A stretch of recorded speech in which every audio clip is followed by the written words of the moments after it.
I am Brian Chimanimani. I sit at the feet of the ancient ones. When one sits at the feet of the divine ones, the expression of milk and honey begins to assume a deeper meaning. When one sits in this position of deep absorption, one comes to realize that he is but an instrument of that which is greater. Therefore, it is not I who speaks. It is the light that speaks through me. The traditional healer will greet Thokoza Gogo, which is to say, greetings, grandmother, literally meaning rejoice, grandmother. This Thokoza is both a noun and a verb. These Thokoza ones are the Aboriginal ones who are the ancestry of the Xhosa ones. The traditional healer will further say Khanyisa Gogo, which means bring the light, grandmother. The centrality of the light or energy has always played a crucial role in the affairs of the indigenous. In times of great need, the indigenous will cry out to the ancestors, Sikhanyiseleni, which is to say, bring the light. When the plant begins to bloom, it is said, Diachagata, which is to say, they are radiating, they are blooming. This blooming is seen as a radiation of the light. Love and light is a perpetual theme in the cultural fabric of the indigenous. There were those who came into the realization that if this great power of the light could be reversed from its natural function, then the opposite could be achieved. Through this observation, there began the practice of dark arts, in which others then began to desire to live in other people's energy. This living in another's energy compounded into a practice where began the art of harvesting other people's energies. This degenerated into a situation where the future of entire future generations was stolen. Presently, within the earth, the stealing of the future is operated at industrial scale. This assembly line mass thievery begins earnestly in self-harvesting. When one indulges generously in negative self-talk and that which is called the day-to-day stresses and strains, one has begun to build a bridge into a harvesting that is more insidious.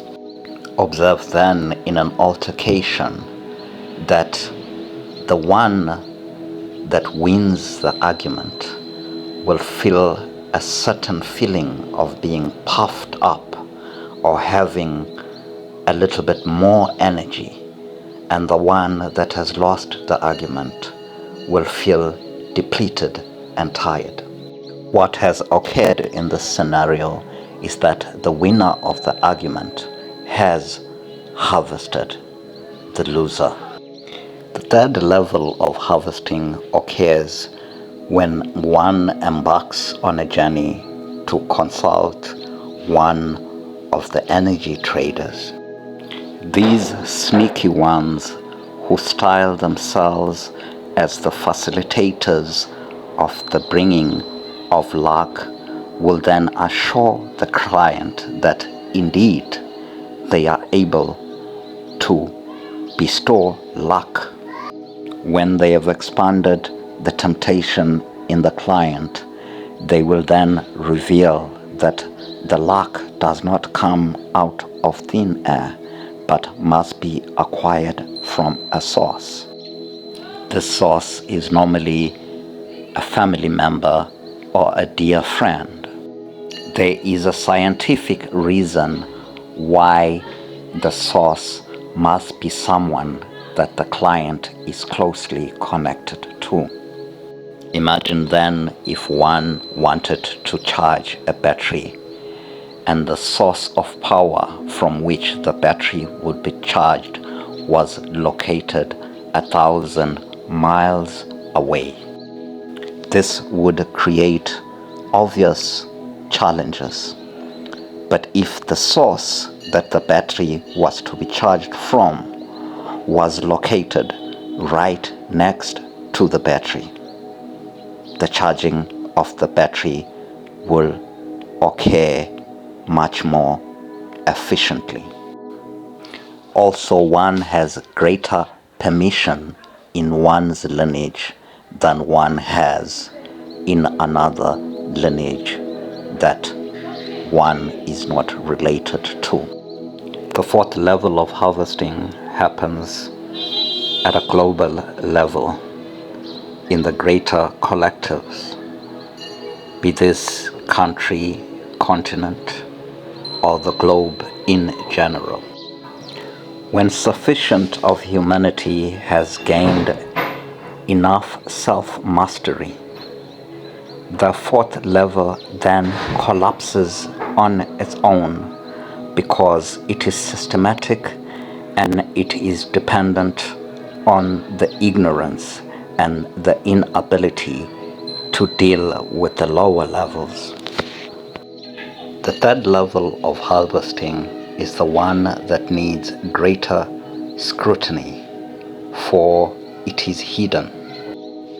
Keeping in mind that the dark arts operate best under the conditions of deceit, disempowerment, and fear.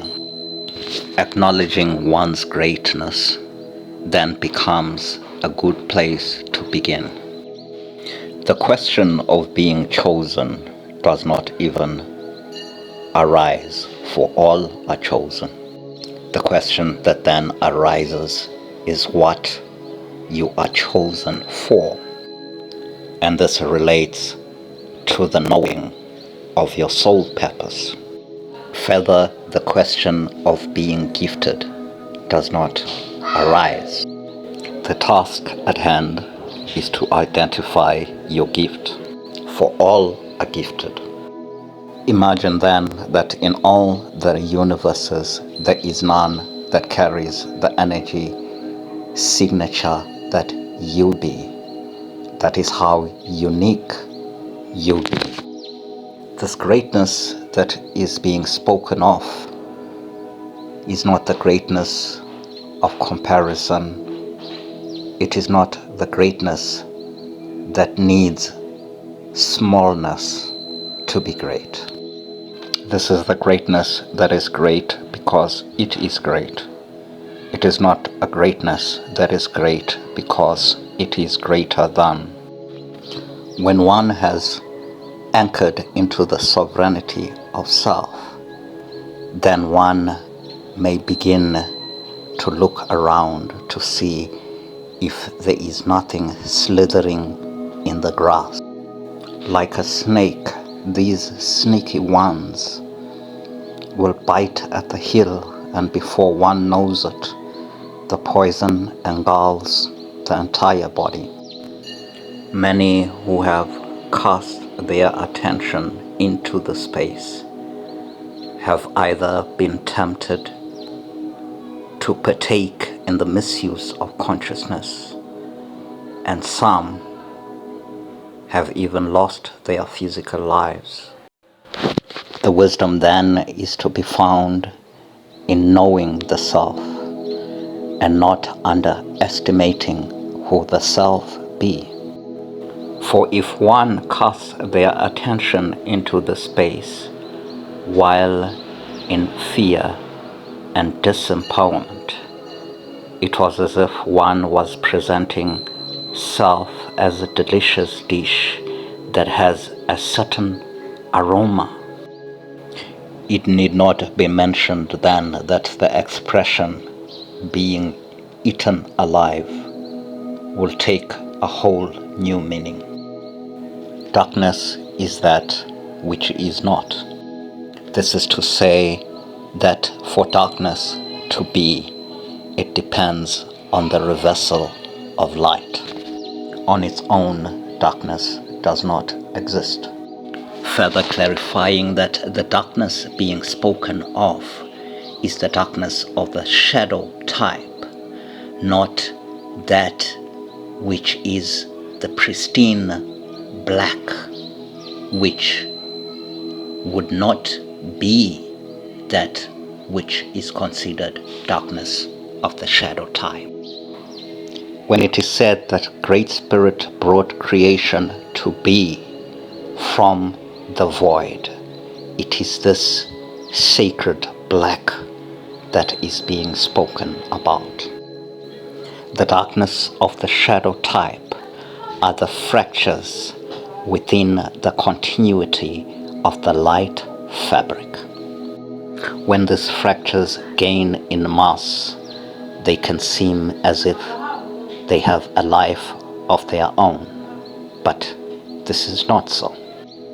When one stands and holds their God-given light, these shadow ones, this darkness, becomes of no great consequence and can be dissolved and transmuted in an instant. I am Brian Chimanimani. I have walked the land. I know the mother, and the mother knows me. I greet you, Thokoza, in honor of the sacred Xhosa ones, in memory of the Aboriginal Thokoza ones. And so it is.